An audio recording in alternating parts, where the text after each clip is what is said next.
Gender conflict in the Underworld. There is an argument that there is a contest for power, specifically a gender conflict amongst the gods. This fight is predominantly framed as masculine, as it presents the male gods competing for power over the women. However, this is not to be the case. Time and time again in the cosmogony, the male gods are presented as afraid of their successive generations, a threat which is only possible through female creation, specifically parthenogenesis, thus proposing the argument that there is no male authority over power. It is a female tolerance and protection of the natural order which exists. Although male gods preside over the spaces as the rulers, with Zeus ruling the sky, Poseidon the sea, and Hades the underworld, with the earth shared among them, there is female power still in these spaces and in the liminal spaces in between. This can be seen strongest in the underworld, which exists as a space of feminine repair of the male aggression.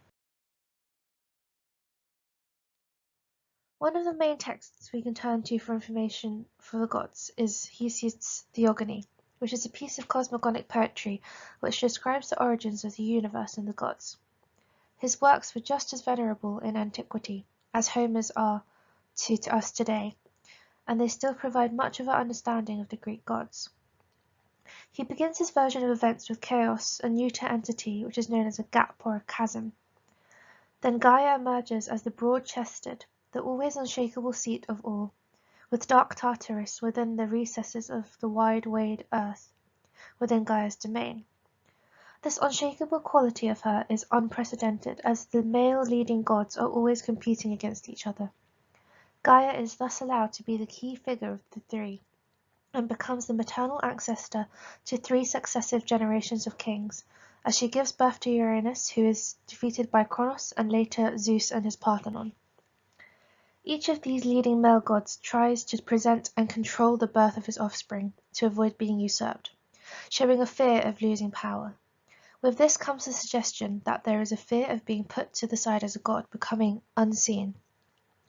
This fear of being forgotten steps into the realms of death and the liminal spaces between life and death, which begs the question, what was death to the immortals but a banishment to the dark and the unknown? This then makes us question who holds control over these realms. Life and death are female spheres, and female attributes which presents a place where there is not much space for men to act within. With women being associated with the unseen homes and with the polluted spaces that encompass birth and death, they are given right to preside over rights of both life and death. It becomes a realm men do not understand, and thus appear to fight against and control. This can be seen through not only control of life and death, or through the ownership of space, but also through marriage as a form of ownership of women, such as when Hades snatches Persephone. He assumes control over her. However, it can be argued that her maternal links overpower this union.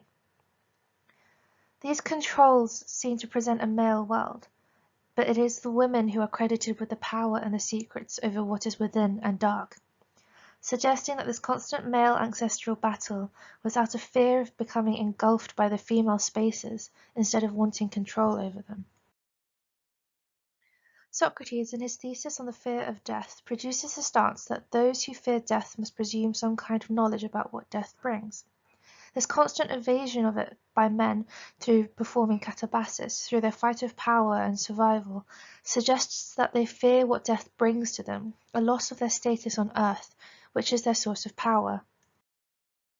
Female authority lingers not only through the underworld, but also in the support of life. Within the fights of authority, the divine children are constantly assisted by their mothers and grandmothers, such as when Gaia assists Zeus. Not only this, but children are born of women and through women. Although the fight for power and survival is male, they require female assistance, as the female deities exploit their maternity to pursue change and to promote succession. This shows the female agenda to not be fighting against the male, but instead to be promoting progression, and shows them to be attempting the restoration of the natural order. Earth is seen as a womb of world violence, presenting the female strength and resilience. Gaia herself holds death and Tartarus within her. This chasm, likened to a womb, is located below, as far beneath Hades as heaven is above earth, or according to the mythographer Apollodorus, as distant from earth as earth is distant from sky. It is a space not easily accessed, literally and metaphorically. It is literally far and deep and dark, and the womb is a solely female space. It can be argued that this space is still held by a male Tartarus. However, Hesiod acknowledges that all of Gaia's children inherit her function, as the eternally secure seat of all the mortals. Thus the space and the function belongs to Gaia. It is of her, and therefore of female presence and a female-dominated space. There is a male reluctance to engage with death and Gaia's womb, which is like Nyx's dark house, which breeds terrifying creatures such as the Erinyes and the giants. It is a space which can fight back and is fertile with dark divinities. The Furies first appear to the audience in Eumenides as wingless, black, foul in every detail, and are revolting. Apollo attributes them to killing grounds, and to places where human bodies are mutilated and destroyed. There is no wonder that there is such fear and rejection of this space, reiterating the male fear of regression into the female realm of darkness, one which produces creatures and successors that pose them a threat. Aside from the womb, the underground rivers which hide the dead also present this gendered space. They are often associated with the perception of the hidden and of emotion, which is presented as liquid and female. This can even be seen in the personified Hesiotic goddess of the river Styx. As earth is home and the provenance to the chthonic divinities, it attributes an even further female presence. This flowing attribute of death is amplified by the pouring of libations, its connotations to the drinking of the blood of the dying by black earth.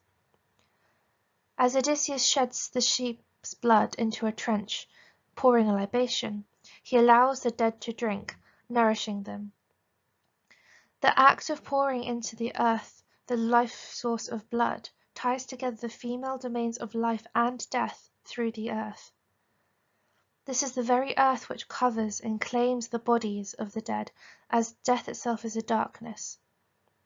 Dying souls leave the light into the domain of Nyx, who extends her embrace around Tartarus, who is bordered by a three-lapped necklace of night, making it the terrible home of dark night, covered in dark clouds.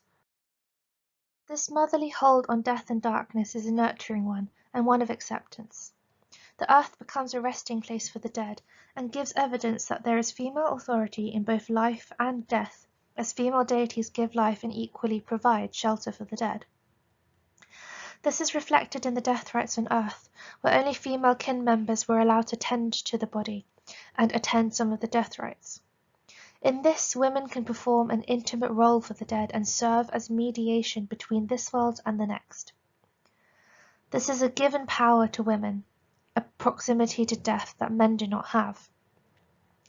The male gods only hold power over the space, but what resides in the space itself is female. Just like the house, the men own the house, but it is the women who control it. It reminds us that the men do not have the grounds to fight for power in this space, as it is one they do not understand. They cannot control it, therefore there can be no gender conflict in this space. The importance of this differentiation can be shown through the fact that what is within the space is what makes the space. When Demeter revolted over the loss of her daughter, she withdrew all the growth from the earth. Even Zeus could not make the crops grow, showing how although the male gods rule the land, they do not hold true authority over it. It is the female goddesses who truly hold power. This speaks volumes as to the true nature of the gender conflicts within the gods, as it proves that female gods can not only equal but overpower the male gods when they so choose. It negates the argument that there is a male fight of dominance over female power, and instead supports the suggestion that there is a male fear, and the consequences of this fear is instead tolerated by female powers. Some argue that the fight over the genders is continued through the creation processes. This is impossible, however, as creation is a female power and cannot be appropriated by the male deities. This can be seen through the use of parthenogenesis, or asexual reproduction. True parthenogenesis is exclusive to the female realm. It reinforces the fact that birth and creation is womanly, and it is a sacred bond between women and children which is not controlled by man. This is championed through Nyx, who gives life to fate, doom, misery, and strife among her many children. They are destructive and eerie powers reflective of their mother, that the male deities use as tools of war. It shows that even through the fight there is female control and acceptance of male disorder through her creation of her own children. Zeus's imitation of parthenogenesis is an attempt of male dominance by a conscious male usurpation of Gaia's procreative functions, which is the source of her mystery and power. But this is still only imitation and requires female action to aid this, such as Metis conceiving Athena before she can erupt from Zeus. It is still impossible without female intervention, showing how the male figures have no hold on creation either, again placing them in no position to fight over the territories of life or death, negating the suggestion that there is a gendered fight on these spaces at all. Thus we can arrive at the conclusion that there is no real fight between the sexes amongst the gods in the realms of life and death. These are spaces which are occupied and controlled by females, and cannot be appropriated by men, making them spaces immune to any fight of control. There is perhaps a male fear and reaction to death, but this is tolerated by the female deities who act in restoration to their destruction. This asserts the fact that there is no gender conflict in the spaces of the underworld and life, as they are inaccessible to the male deities. Thank you for listening.